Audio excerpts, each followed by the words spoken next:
And we are back with San Diego's finest nerd with Nikki, Chris, and Marc.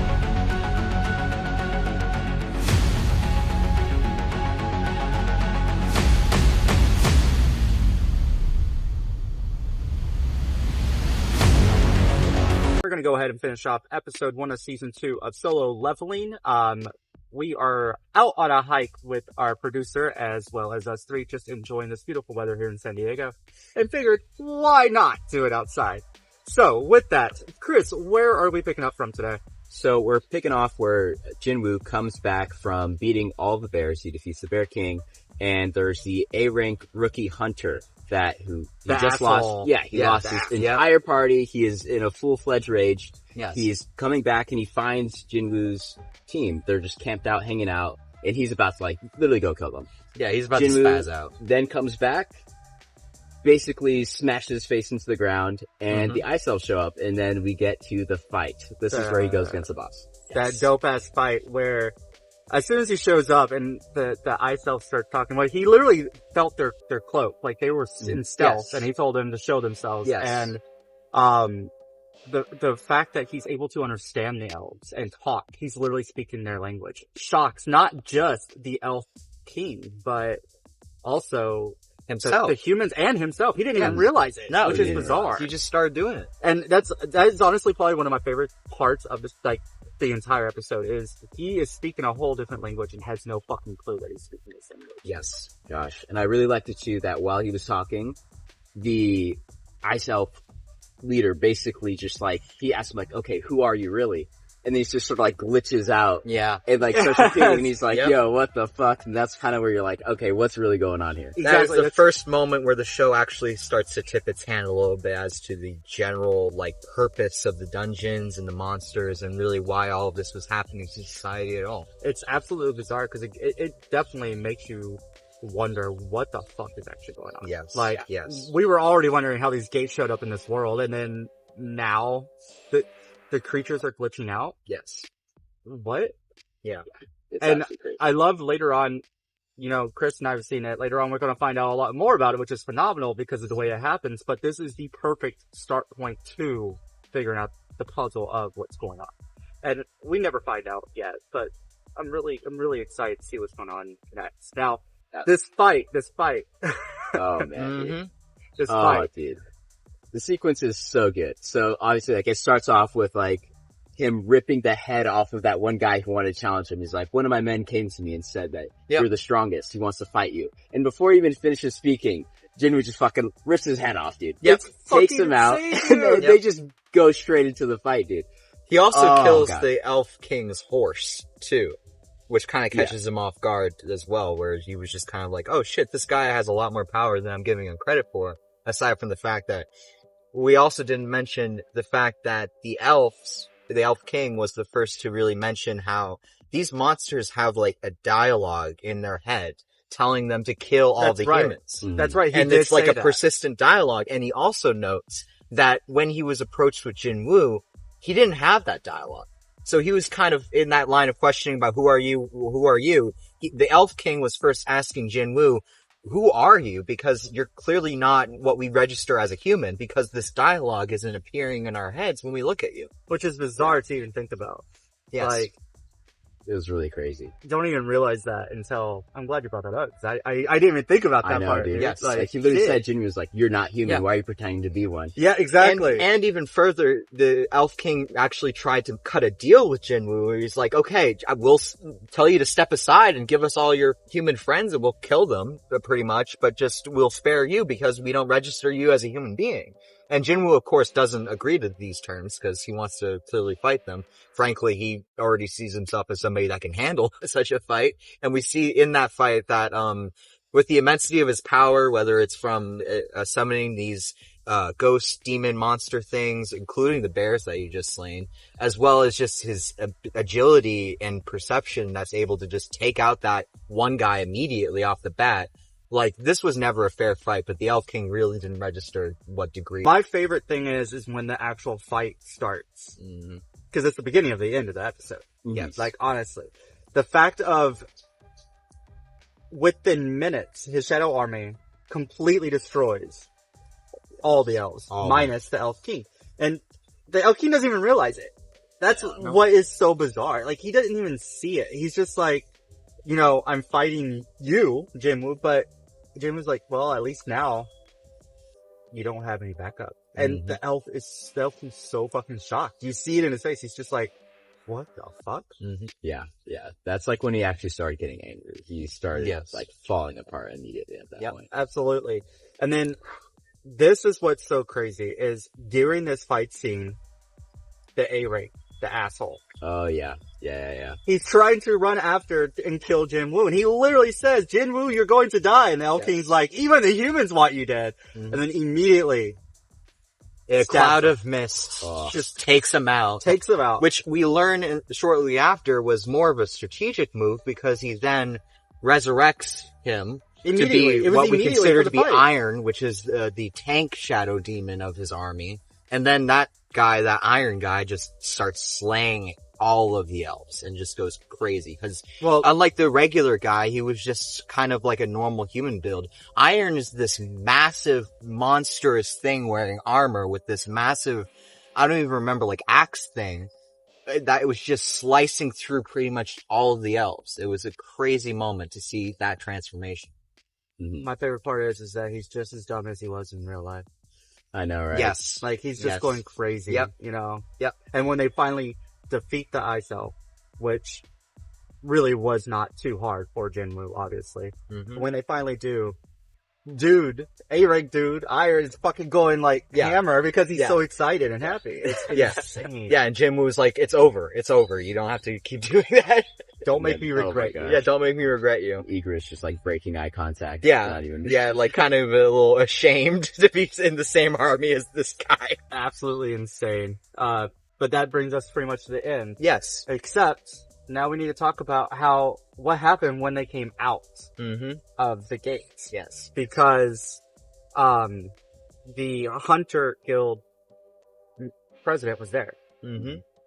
And he was shocked to see that Jinwoo, first off, Jinwoo and this girl were observers. He was very curious on why. But he was shocked to see that Jinwoo and only three of the people that went in there were still alive. Yeah. Jinwoo being one of them. And he was demanding information. Yes. But Jinwoo's reaction to that was just like, show some fucking gratitude. Damn right. I'm not telling you anything. Classic Jinwoo. Just be grateful. Exactly. Yes. Classic Jinwoo. He's just like, be grateful I fucking saved your people. And in response, he immediately switches his tone to gratitude and even gives him a slight bow in recognition of like, I appreciate you at least letting some people survive this entire ordeal. It's such an amazing episode. Fantastic. And a quick detail, because it goes into the next episode. We also had the S-rank hunter who was after Jinwoo's life. And that's when he receives the call to go back to America to deal with who we find out to be Jinwoo's dad. And that comes into we found out at the end of episode 1, didn't we? Yes. That's right. Which is bizarre because it's like, this dude looks like he's a fucking beast. Yeah. He looks like he's meant to be on the other side of the gates, and he's Jinwoo's dad. Overall, this is such a pivotal episode. I mean, even though it's just episode 1 of season 2, it's such a pivotal episode because it introduces so many concepts that carry through the rest of the season. And also, like I said, it tips its hand as to what we have to speculate to happen within the rest of these episodes. Great way to bring it together, honestly. So now we're going to go ahead and start with episode 3 of season 2. Chris, where does this start off at? So, episode 3 of season 2, still a long way to go. This is where we go into Jinwoo's father coming back, right? So he finally gets out of the gate that he was stuck in for 10 years, and he's in America. That's where the S-rank hunter goes to interrogate him, right? Basically ask him about it. And, he gets kind of aggressive after the S-rank, who obviously has a lot of beef with Jinwoo, starts bringing up like, oh, your son's dead. I'm gonna like kill your family and stuff. And then he gets his face smashed in. Yep. That was season 3, or episode 3, right? That this happened. So, that was a weird scene because he didn't even realize that his son was a hunter yet. Until the stupid S-rank is looking at the file and like, oh, this is your son. Yeah. Do you know anything about him? And he tells him he's dead. Yeah. He says he's dead. Because He thinks he's dead he because thinks he's trapped dead in because he's he's trapped an in the E-rank red, yeah. still, and he's trapped in that gate. Yes. That's when he loses his shit. And Yes. it was great. Yeah. Takes That was down an cathartic. entire, like, city block. That's what it fighting looks each like, other. yeah. It looked like he took... And even, I don't remember who that guy was, but he was saying, like, a battle between two S ranks is just bound to be destructive. He said, and he made it clear, he's like, anybody that can put you in the hospital, talking about the asshole S rank, Yes. anybody that can put you in the hospital is somebody we don't want to fuck with. Yeah. And the Like, entire debate around this nothing to character do. has been whether or not he's even human or just a complete beast altogether. Yeah. Which we still don't know if he's a beast or what. Like, No. From the looks of it, he's gotta be half beast. At And- the very yeah. least. I don't know, Yes. living in one of those gates for 10 fucking years? Yeah. Who knows what happened to him? Yes. Who knows? That And I changes a man. just realized this though, talking about this right now on this episode, I just realized something. 10 years ago is when the gates first started appearing. They didn't even know what they were. So this guy, his father, disappeared into a gate before we even knew what it was. And he even asked, before everything went down in that fight, he asked, how much do you know about the gates? Yes, he did. He was curious how much the humans Yes, the human have learned race. about the gates. Yes. And it seemed that S-Rank seems very confused about that. Yes. That was a very interesting part. And I watching this as many times as we watched it, Chris, I can't believe I'm just now catching on that he disappeared right when the gates I know. first I started didn't showing pick up. that up either. That's But- so crazy. From the very beginning. From the very beginning. Yes. He's been gone the entire time. And that's good writing whenever they're able to just drop these little hints that even somebody that's watched the show several times or somebody like me who's watching it for the first time around are able to pick up on just these subtle hints as to where the plot is actually going to be taken next in this season. Such a good show. Fantastic Such a good writing. show. We're picking up with, where Jinwoo is meeting his father, he says, right? Exactly. So he's meeting with his father to discuss getting ownership of the guild. Right? So his brother is obviously like first in line to get it, but he doesn't agree with his brother basically having someone else come in to lead it. And so he's very passionate. He's requesting his father that he gets the chance to do so. And the reasoning behind this, sorry for interrupting, the reasoning behind this is he's a hunter. His brother is not a hunter. Yes. That's why his brother needs to have someone join. Yes. And I'm with him there. I think that it's wrong. Absolutely. I second. Yeah. The hunter should be the one running the hunter's guild. Yes. Yeah. Yeah. No, and he's honestly like, I feel like he'd be a fantastic leader. Oh, yeah. He is absolutely. Absolutely. Especially because his father's motivation in this is to run this guild like a business, for profit. So I feel like the most efficient way to have that happen is having the hunter's perception be what's the head of this guild. Fuck. Well, there are some hints later that's not strictly his reason with the guild. It's in a later episode. Well, You find out. from what we've already been established, That's what it seems like. it But- seems like he's doing this for financial motives. As somebody that hasn't seen the entire show, and only knows what I know. With this though, his father is obviously against it. But during this dinner, he somehow it doesn't persuade, he makes him rethink it in a way. Mm-hmm. And his father gives him an ultimatum, right? He says, if you can bring Jinwoo over to our guilds, I'll let you do it. I'll let you take over. Yes. And that's the condition. And that's where they end up going to meet at the cafe. Yes. Am I right? Yes. Yeah. This is while they're at the cafe. This whole thing is going on. Okay. Yes. So that jumps straight into Jinwoo basically being like saying, all right, I need to finish this demon castle. Or not even finish. He really is just starting it because Yes. before he was so low level, he mentioned how like when he first wanted to go in there, he was like level 20. At this point, he's level 60. Yes. So he enters the demon castle and he's trying to get all the components for the elixir of life. And so this is where he kind of goes like on that training arc where he's just clearing through. He's like, I need to get 10,000 souls. And in like the span of a few minutes of the show, he's all the way up to 10,000 souls and he's on floor 50. And it's in the been story less half. than a week because he told his sister he's been gone for a week. Exactly. And it's He's been on less time than a week and crunch. he's already on floor 50. Over 10,000 souls. His entire thing is completely full. And then he hits floor 50 and this is where it gets real. Yes, this is where he gets into like one of his more serious fights finally, He's facing up against that big, huge demon, right? Mhm. And even though he's like absolutely massive, he can just move insanely fast. He's incredibly agile. There was no challenge. There was sincerely no challenge in that fight. Well, no, it was quite challenging for him. Fucking Christ. It catches him off guard very quickly, actually. Jinwoo looks at the boss, looks away for a second, and then turns back, and the boss is gone. And he almost gets basically hit with a surprise attack. Yes. And also, when Jinwoo tries to, again, like, get a critical hit on him, like, finish him, somehow he's able to counter and almost takes him out before he uses his ruler's hand to, like, barely stave off the blow. It was absolutely insane when that happened because we haven't seen Jinwoo get his ass kicked in a fairly long time. No. Like he's been on it, just on a killing spree, and with then all his of a sudden too. He's flying. Yeah, Like he's literally flying through. Oh man, it's absolutely insane. And then, with the help of his shadows, if I recall correctly, this is how he ends up being this demon, right?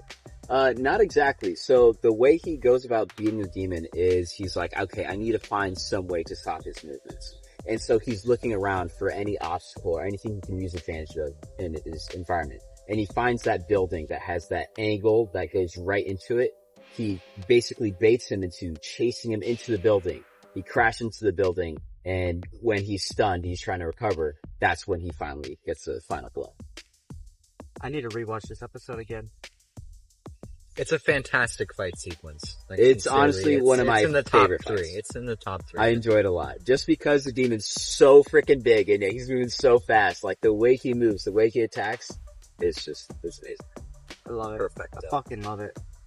Alright, and then after this, where does this episode end? So it ends right after he defeats the boss. He gets a second component for the elixir of life. And, you know, he's literally one step away from completing at this point. And he that's also gets a few pieces of gear from this as well. Absolutely. Associated with the entirety of this dungeon, I guess. But it's more of a building than a dungeon, frankly, but yeah. Yeah, he talks about how he's got like these new earrings that give him certain abilities, a necklace, gauntlets, gets all sorts of gear.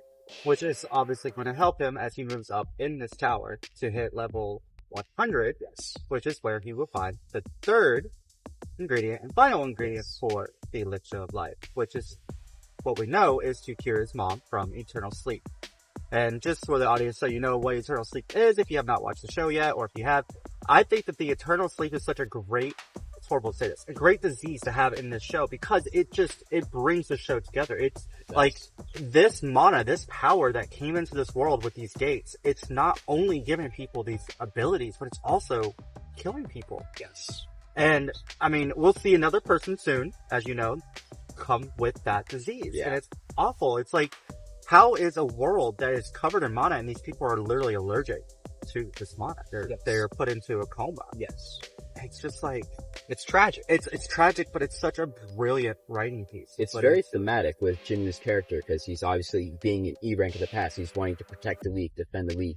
And so it really ties nicely with that. It really does. And I mean, if it wasn't for this disease putting his mom into a coma, he wouldn't be where he is. He wouldn't do what he's doing. This is the primary motivation of his actions and the entire show as a whole. Exactly. Like, it's given him a want and a need to be successful, to make sure his mom's doctor bills are paid, to make sure his sister's tuition's paid for her to finish schooling so she can go into being a doctor.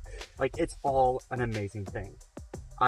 This show, up to where we're at right now, which we're actually a little further than where we should be, but up to where we're at right now, it's like, phenomenal. It's got you drawn in. This is why we've seen it so many times. Yes. Such a great series. And I'm still astonished that this has come out so recently. I mean, it just seems like so high quality and pales in comparison to really what comes out in modern day, like what we see in our mediascape currently. It's just, I agree. It's astounding. It's like an older anime almost. It's like Yes. they brought back the old style anime Yes. from when I was growing up in the late 90s, early 2000s, where it's just the fight sequences are on point.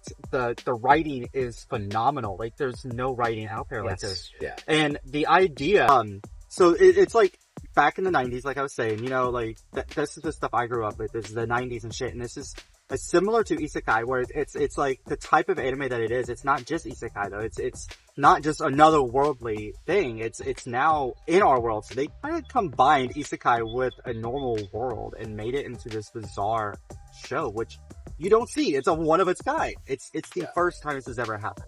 I was saying, like, this show, the way that they just threw isekai with a regular world is just amazing, because that's not what they did. This is like very old school anime from the late 90s, early 2000s, and I absolutely love this. It's like, it's just something we don't get anymore. No, it's so good. Yeah, it kind of gives you that SAO vibe while also being like more actually involved with the world itself. Absolutely. And I mean, SAO, we're going to talk about it at some point, obviously, because that is another phenomenal anime. But one that I have actually watched.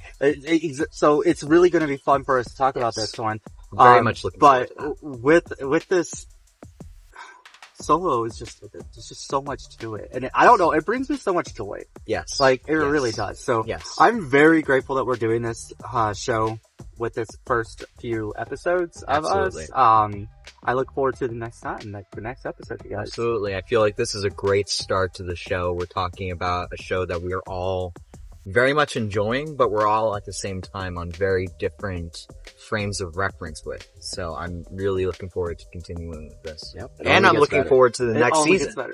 It only gets better. Yes, season 3, when it drops, they are working on it currently, and it does take almost a year and a half for them to work on it. So we will have it next year. I'm very excited for it. Very excited for it.